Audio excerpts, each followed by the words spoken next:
ഭൂമിയിൽ താപനില ഉയരുകയാണെന്ന് മുന്നറിയിപ്പുകൾ വന്നു തുടങ്ങിയിട്ട് കാലങ്ങളേറെയായി. എന്നാൽ താപവർദ്ധനവ് പ്രത്യക്ഷത്തിൽ അനുഭവപ്പെട്ടു തുടങ്ങിയ ഒരു വർഷമാണ് 2024 എന്ന് പറയാം.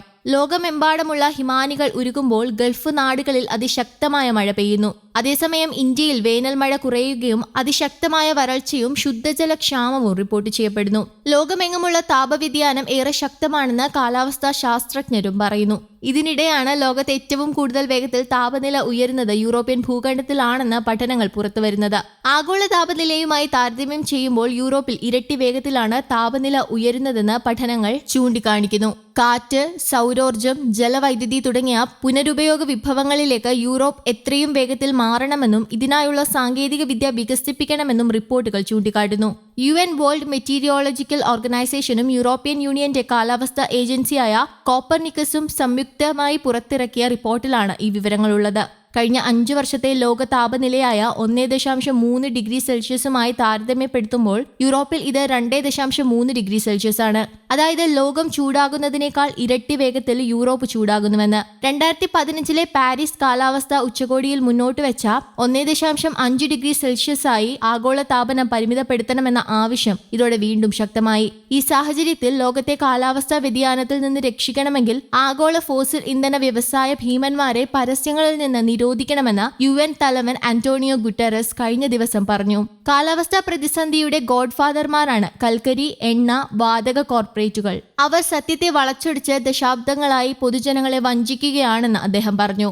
ആരോഗ്യത്തിന് ഭീഷണിയായതിനാൽ പുകയില പരസ്യങ്ങൾ നിരോധിച്ചതുപോലെ ഫോസിൽ ഇന്ധനങ്ങൾക്കും അത് ബാധകമാക്കണം. ന്യൂയോർക്കിൽ നടന്ന പൊതുപരിപാടിയിൽ സംസാരിക്കവെയായിരുന്നു അദ്ദേഹം. ദശകങ്ങളായി പുരോഗതിയെ തടസ്സപ്പെടുത്തുന്നതിൽ തീവ്രത കാണിക്കുന്ന ഫോസിൽ ഇന്ധന വ്യവസായത്തിൽപ്പെട്ടവരെ നമ്മൾ നേരിടണം. എണ്ണ, വാതക, കൽക്കരി വ്യവസായ ഭീമന്മാരിൽ പലരും ലോബിയിങ്, നിയമ നടപടികൾ, വൻതോതിലുള്ള പരസ്യ പ്രചാരണങ്ങൾ എന്നിവ ഉപയോഗിച്ച് നാണമില്ലാതെ പച്ചക്കള്ളം പ്രവർത്തിക്കുകയാണ്. ഫോസിൽ ഇന്ധന കമ്പനികളിൽ നിന്നുള്ള പരസ്യം നിരോധിക്കാൻ എല്ലാ രാജ്യങ്ങളോടും ഞാൻ അഭ്യർത്ഥിക്കുന്നു. അത്തരത്തിലുള്ള പരസ്യം ചെയ്യുന്നത് നിർത്താൻ വാർത്താ മാധ്യമങ്ങളോടും സാങ്കേതിക കമ്പനികളോടും അഭ്യർത്ഥിക്കുന്നുവെന്നും അദ്ദേഹം പറഞ്ഞു. നിലവിലുള്ള ആഗോള താപനില റെക്കോർഡുകൾ തകർത്തുകൊണ്ട് ചൂടിന്റെ തോത് വർദ്ധിപ്പിക്കുന്നുവെന്ന പുതിയ പഠനങ്ങളുടെ പശ്ചാത്തലത്തിലാണിത്. കഴിഞ്ഞ 12 മാസങ്ങളിൽ ഓരോന്നും വർഷത്തിലെ പുതിയ ആഗോള താപനില റെക്കോർഡ് സ്ഥാപിച്ചതായി യൂറോപ്യൻ യൂണിയന്റെ കാലാവസ്ഥാ ഡേറ്റ സ്ഥിരീകരിക്കുന്നു. 2024 യൂറോപ്പിന്റെ ഭാഗമായ റഷ്യയിലെ യൂറൽ പർവ്വതനിരയിലെ മഞ്ഞുരുകിയതിനു പിന്നാലെ ഏറ്റവും വലിയ നദിയായ യുറാൻ നദി കരകവിഞ്ഞ് 100 കണക്കിന് ആളുകൾ മരിച്ചത് യൂറൽ പർവ്വതനിരയിലെ മഞ്ഞുരുകിയത് താപനിലയുണ്ടാക്കിയ വർധനവ് മൂലമാണ്.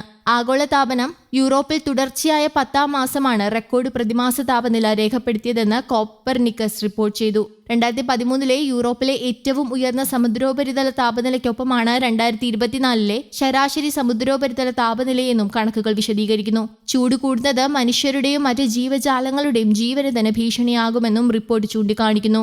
താപനില ഉയരുന്നതിനു പിന്നാലെ വരൾച്ച, കാട്ടുതീ, കൊടുങ്കാറ്റ്, പ്രളയം എന്നിവയ്ക്കുള്ള സാധ്യത കൂടുതലാണ്. ഇത്തരം പ്രകൃതിക്ഷോഭങ്ങളിൽപ്പെട്ട് മരിക്കുന്നവരുടെ എണ്ണത്തിലും വലിയ വർധനവാണ് അടുത്ത കാലത്തായി രേഖപ്പെടുത്തുന്നത് എന്നും റിപ്പോർട്ടുകൾ ചൂണ്ടിക്കാണിക്കുന്നു. News desk, Kerala Kaumudi.